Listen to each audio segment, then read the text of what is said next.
Hello and welcome to this presentation and welcome to the Quality Assurance Training course from British Council Global Assessments. My name is Philip Horn and I am a Test Quality Assurance Manager at British Council. In this presentation, we're going to be introducing you to quality review and the systems that we have in place here at British Council, and also the nature of giving feedback to item writers. So what is quality assurance in our context? So we can imagine quality assurance and quality control as two sides of the same coin, essentially. They both form an integral part of the quality management plan in any organisation. You can see in this visual here in the right-hand corner that quality assurance is more to do with prevention, while quality control is more to do with detection. In our context, we are essentially doing both. We are preventing and detecting. So we are preventing items that are not up to standard from going forward to pre-testing or even worse to live testing. And we're also detecting issues at that early stage so that item writers can both address the issue and also hopefully develop from that as well, so that their future items, so that when they produce their future items, they will avoid such issues in the future. So for that reason, our QA process ensures that our items are all standardized. And this does not just mean that they are all that they all follow the specifications, although that is important, but standardized in the sense that they are using the same templates, they are receiving the same feedback, no matter who the reviewer is, and that they all go through that same process. And of course, as well, that they do actually meet the specifications. So this is probably the single most important task for the quality reviewer, is ensuring that the items we are receiving from our team of item writers are indeed up to specification. And if not, then providing appropriate feedback to that item writer on how they may bring the items up to spec. And this means that it's developmental as well. So through the feedback that we will be providing to the item writers, they may better understand and apply the specifications correctly, becoming better, more effective, more efficient item writers in the future, and avoiding these common and less common pitfalls as they gain more experience. So to do that, we also need to make sure that faulty items are identified so that they can be revised and quite possibly removed if necessary as well. And we need to ensure, in order to make sure that we do this, as I mentioned, making sure that item writers receive clear feedback and standardized feedback on how the items they produce meet the required standards. So here is the team structure. There are two test quality assurance managers. There is myself and my colleague Mohammed Tayeb. I principally focus on reading, writing, and grammar and vocabulary, while Mohammed is principally interested in listening and speaking. As quality reviewers, you will not have a specialism in particular. We are going to train you for all skills, all papers, so you will be able to provide feedback on any item type. However, we do have some item writers who do have specialisms. Some specialize in reading, some specialize in listening. But all item writers will write the grammar and vocabulary items. So while we have specialisms, while our item writers have certain specialisms, the quality reviewers will be moving between both groups quite freely. So what I would like to do now is think about the nature of feedback and the approach that we take to quality review. And in my experience, I visualize feedback, or the approach I take, I visualize it as a triangle, an inverse triangle of sorts, an upside down triangle. By this I mean that I tend to start quite broadly. I consider the item overall, I consider it holistically, and as I do so, I gradually move down, getting more and more precise and giving more detailed feedback. But it is also a cyclical process. So I find that as I'm giving more precise feedback, I may go back and edit my initial overall comments, and my overall impression of the item may in fact change as I go through that more cyclical process of review as well. But certainly, I do think it helps, first of all, to get a general impression of the item, to consider it in a broader sense. And the reason for that is that we assign each item a holistic status, which we call the traffic light system.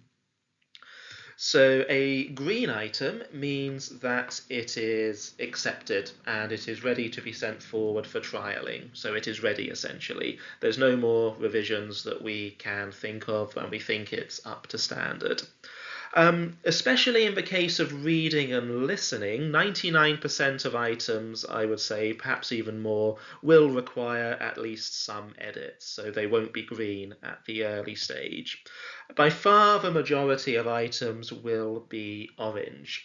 So this means that there are certain issues, certain edits that we will require the item writer to implement before we can accept the item and before the item writer can be paid. But red items means that the issues are such that a rewrite would not resolve them, or that a rewrite would essentially result in an entirely new item that would be in need of a first draft review. So these issues that would make an item red, tend to be quite easy to spot. For example, the topic isn't appropriate, and if so, we don't need to make it more detailed. We don't need to give more detailed feedback at that stage. So we can just consider it in a broad sense, that it's red for whatever reason, and we can provide the appropriate feedback to the item writer.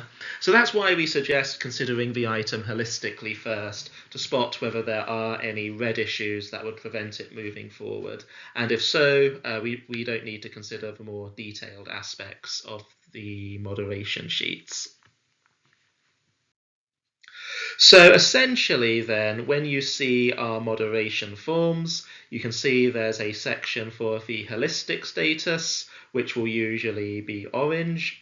Then there's a section for more qualitative focused comments and a section for more quantitative focused comments. And I'll give some examples of those a little later. So think of it, the holistic status, usually it will be orange, but if it is red, then essentially we can stop there and give the appropriate feedback to the item writer. Most item writers don't produce red items, so items that are red are the exception. As I said, most items will be orange, and in which case we can move forward to the more detailed qualitative and quantitative comments that will help the item writer to bring the item up to green standard. So let's think then of qualitative versus quantitative feedback. So the sorts of things we will be considering under these two labels.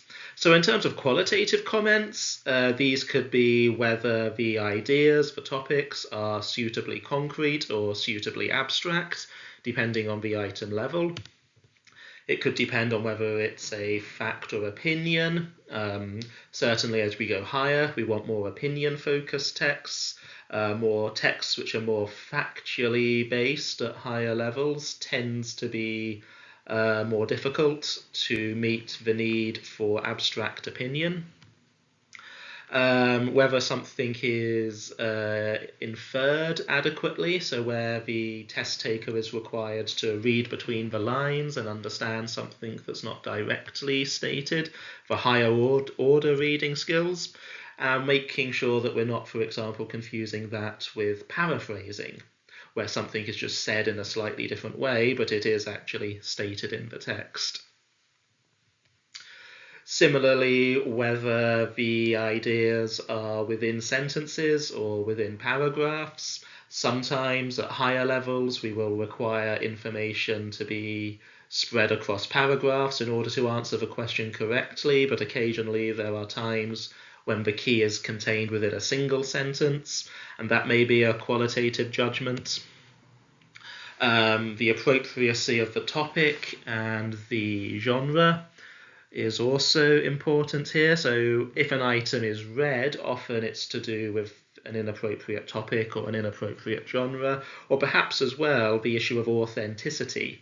So they've tried to write an academic text, for example, but it's not really an authentic example of an academic text. Either the topic is not relevant or the style is not relevant, and that would require revision. So it should be a reflection of the target language use domain at all times. Even though our texts are not authentic, the item writers write them themselves or they adapt them themselves, they still should be a reasonable reflection of what test takers would encounter in various TLU domains. So where there are issues of that, they tend to be related to authenticity or perhaps to the appropriacy of the topic or the genre. And then, of course, as well, issues of tone and style and register. Whereas our more quantitative focused comments may be to do with word count, word class in our vocabulary texts, for example. So these are things where there's no discussion about it. These are, an adverb is an adverb, a noun is a noun, the word count is the word count. K-level is calculated using LexTutor. That's very scientific. The issues of formatting, whether they're using the appropriate templates, the syllable count, the readability, Flesch-Kincaid level, and so on. So, when we give feedback, let's think about what effective feedback is. So we consider effective feedback to be actionable. So we want it to be developmental for our item writers. We want our item writers to develop and hone their skills, and feedback is key to doing that. So feedback they are able to act upon. And to do that, it obviously needs to be constructive, it needs to be developmental, and honest as well. Sometimes we do need to say that an item is not acceptable, we do need to say that we won't be able to move forward with it, and this can be quite upsetting for an item writer. So we need to make sure that the feedback is actionable and constructive, but also honest as well. We can't accept items that are not up to the specifications. So to do that, including some focus on positive aspects is usually very useful. Even if an item has been assigned red status, if we can find something good to say about it, then that can be helpful. And good feedback is also sustainable. And by this, I mean that if you have lots of items to review, it simply won't be sustainable to write lengthy analyses of every single item. So brevity is important, and a certain amount of concision needs to be taken into account as well when we have lots of items to review. This is something you may have seen before, the feedback burger. The idea is that constructive feedback is always bracketed, so to speak, by positive feedback.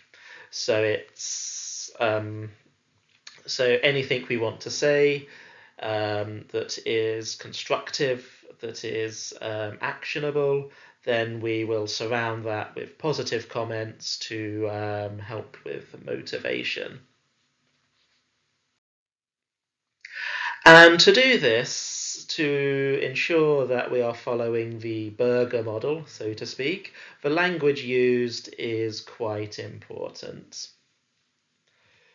So the tone, neutral but polite is what we will recommend. And I find in my experience it can be useful to reread it the next day.